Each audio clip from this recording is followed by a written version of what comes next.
Hi, Dr. Willow and Dr. Tiffany here. We have a very special patient success story this week because it was Dr. Tiffany.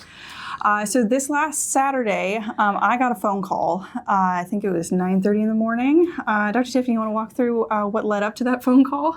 So we were moving a table.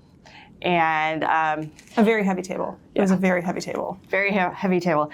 And so I was more paying attention more to my hands, not like pinching my hands when we were putting it down versus like my bending. And yes, I know how to bend right and all the stuff, but happens to me too.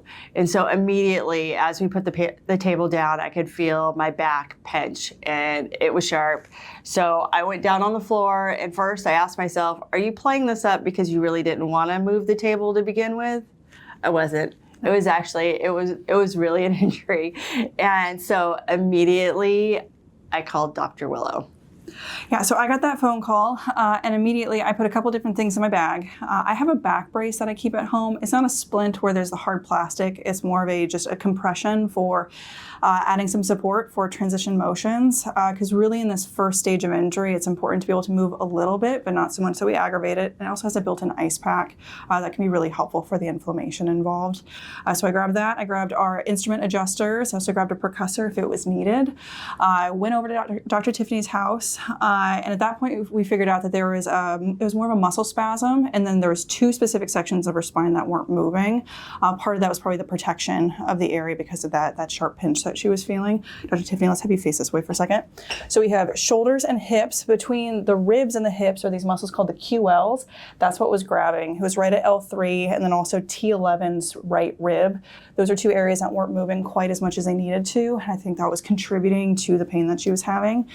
So it was a matter of having some muscle protection. So I supported the muscles while I had her do some gentle motions, and also adjusted those areas with the instrument adjusters. Oftentimes, by hand adjustments are way too intense when things are this acute. So we went the gentle path, and I knew that having repeated exposures as far as having a follow-up in a couple hours was going to be the best way to go. And at that follow-up, it was, I think 5 p.m. at that point. Yeah. Somewhere in there, we did a little bit more. It wasn't a full by hand adjustment, but it was more intense muscle protection and gliding through the motions. And between those two, I'm giving you some at-home instructions as far as when to move and when to not move it, which she listened to. With those things involved. We were able to get things feeling better by Sunday, had a follow-up then, and then you were at work on Monday. Yes, I was. And yes, there were quite a bit of instructions, and I followed the pushy doctor. Which I was very glad. Thank you. Okay. Have a great day.